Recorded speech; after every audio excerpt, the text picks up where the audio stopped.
The Cyclospora outbreak is making a lot of people rethink fresh produce. But should it? Here's what you actually need to know. Cyclospora cases have been climbing fast, showing up in dozens of states, and a lot of it is getting traced back to produce that most of us eat every single week.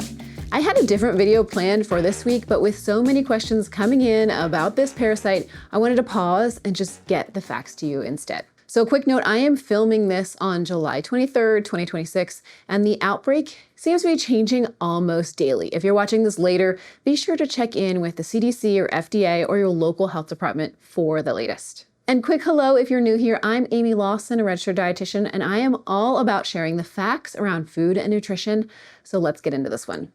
All right, I wanted to start with a little fun because the internet has been having quite the time with this outbreak. So here we go. The memes. This outbreak has picked up the nickname online of the explosive diarrhea parasite, and I think that sets the tone for what I'm about to share. This first one's a good one. Me, I'm gonna eat healthy. Lettuce, I'm gonna give you explosive diarrhea. Oreos in the pantry, I would never do that to you. Or how about this one? You know what's never given me parasitic diarrhea? A Reese's peanut butter cup. Just saying.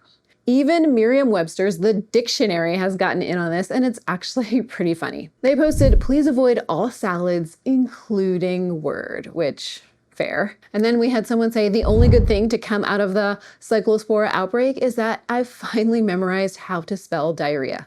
And to follow that up, Merriam-Webster's posted, pro tip, it's spelled D-I-A-R-R-H-E-A. Too funny. I mean, it's funny until it's actually happening to you. So let's get into what this thing actually is and what it means for your next grocery run. So what the heck is Cyclospora? It is a tiny parasite, so small you need a microscope to actually see it, and it naturally lives in soil and water and hitches a ride onto fresh produce when that produce comes into contact with water or soil that's been contaminated with feces, usually back at the farm level during growing, irrigation, or processing.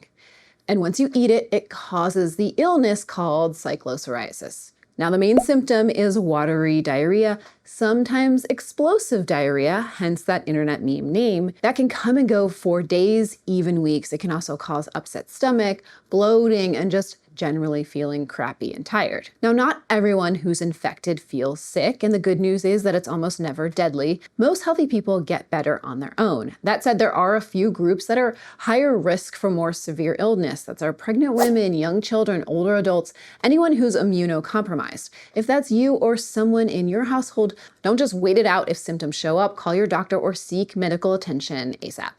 Now, how do you actually catch this thing? Cyclospora spreads through food or water that's been contaminated with feces, with poop, usually because the water used to grow it, wash it, or process produce picked it up somewhere along the way.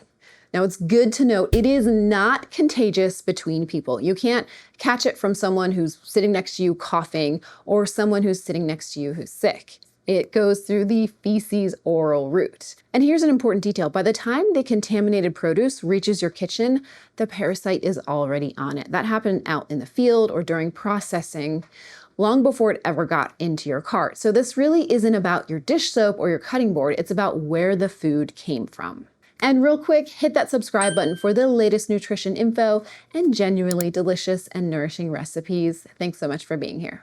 So here's where we stand as of today. This summer's Cyclospora outbreak has produced more than 11,500 reported cases across 41 states, and that number is still climbing.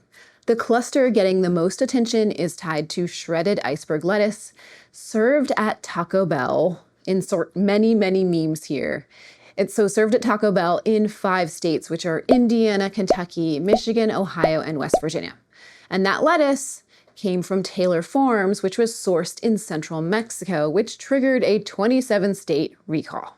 Now, here's a quick clarification. Since this got totally confusing online, a separate non-recalled lettuce sample tested positive for Cyclospora over the weekend, but that turned out to be a false positive. But important that the recall still stands. The CDC and FDA traceback data still point to Taylor Farms as the source of this outbreak, and specifically lettuce. So if you have iceberg lettuce from Taylor Farms in your fridge, toss it, or you can probably return it for a refund, but get rid of it.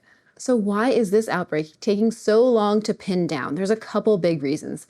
The main way outbreaks like this get solved is patient interviews. Investigators ask everyone who got sick what they ate. But with Cyclospora, symptoms can take up to 12 days to show up after exposure. That means people are being asked to remember exactly what they ate up to 2 weeks ago. And honestly, most of us can barely remember what we ate yesterday, let alone 2 Tuesdays ago. So that's an issue.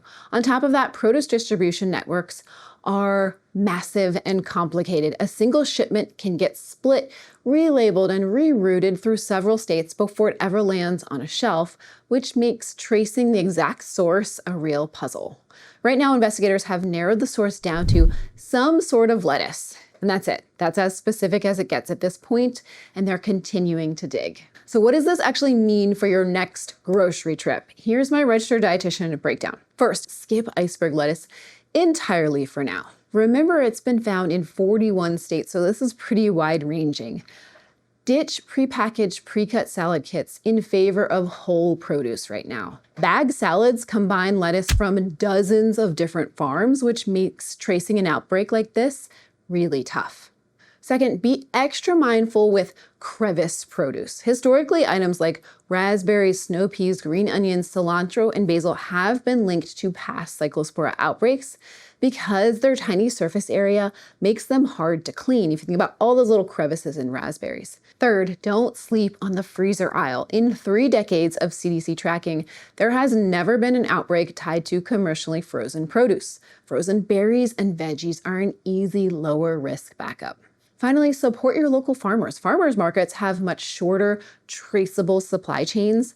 I actually just discovered a local farm stand right down the street from my new house, and I have been thrilled to get some really killer tomatoes from them. So just ask the grower how they source their irrigation water.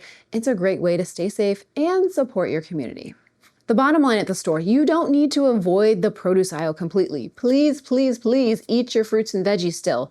Just switch and go for the whole food options over the bagged blends, the prepackaged salads, while investigators are sorting this out. Now, once you bring that produce home, your prep habits matter. Number 1, wash and peel with friction. Not just the kid washing where they rinse an apple for 2 seconds under the water and then they're done.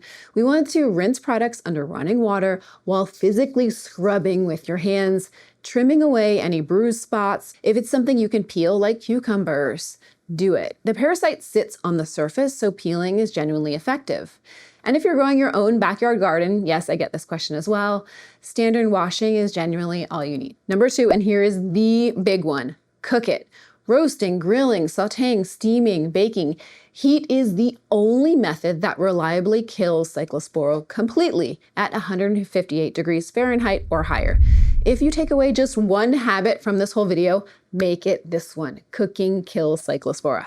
Number 3, do a quick 10-second recall check. Check the FDA recall page if you're curious about a certain piece of produce. What do you do if you think you have it? If you end up feeling sick and feeling those symptoms, explosive diarrhea, here's what to do next. Tell your doctor, seek medical attention, and ask specifically for Cyclospora testing by name because some standard stool tests, say that 10 times fast, can miss it, and know that it's treatable with an antibiotic. And this goes double if you're pregnant, immunocompromised, very young, or older. Don't wait it out. Call sooner than later. So let's recap. Here's the do's and don'ts of the Cyclospora outbreak right now. Do keep eating your fruits and veggies, the frozen, the canned, the whole food sources. Don't skip the iceberg lettuce for now entirely. Skip prepackaged salad kits that would have iceberg lettuce. And in these big areas where the outbreak is really large, skip the prepackaged salad greens for now. Do cook your produce. Cooking is the most reliable way to 158 degrees Fahrenheit to kill the parasite. Do support your local farmers market and farm stands. Don't wait if you suspect symptoms. Get care as soon as possible. Now, if you're thinking, okay, but I still want a salad this week, you are not alone. Here's how I'm putting all of this into practice. Here are 4 salads that lean into vegetables without relying on leafy greens. Number 1, this is my OG, quinoa Greek salad. Lots of veggies. We've got tomatoes, cucumber, no leafy greens involved. It is so satisfying. One of my favorites for meal prep, and one that I've made so many times, I don't even need to look at the recipe. A rainbow crunch salad, crunchy vegetables. You can get that cabbage, peel off the outer layers, no bagged lettuce in sight. Next, Mediterranean panzanella, one of the most requested salads in my house. Now leave out the basil if needed or find some locally, or for me, I just started growing some at my new house and I am so happy that it has not died and I have not killed it, so I am utilizing that for the time being. And then buffalo salmon chickpea quinoa salad. It is protein packed and it does not rely on any lettuce at all. I'm gonna link all 4 recipes down below. So if you're looking for a salad that still feels fresh without relying on pre-chopped lettuce, I've got you covered. Remember, this is a developing story and I will keep following the evidence as more information continues to come out. My goal is always to help you separate the facts from the fear. Now for a healthy approach to food overall, check out my latest video on protein and fiber, 2 of the most underrated pieces of your plate, and I will see you over there. Until then, eat well, be well, thrive.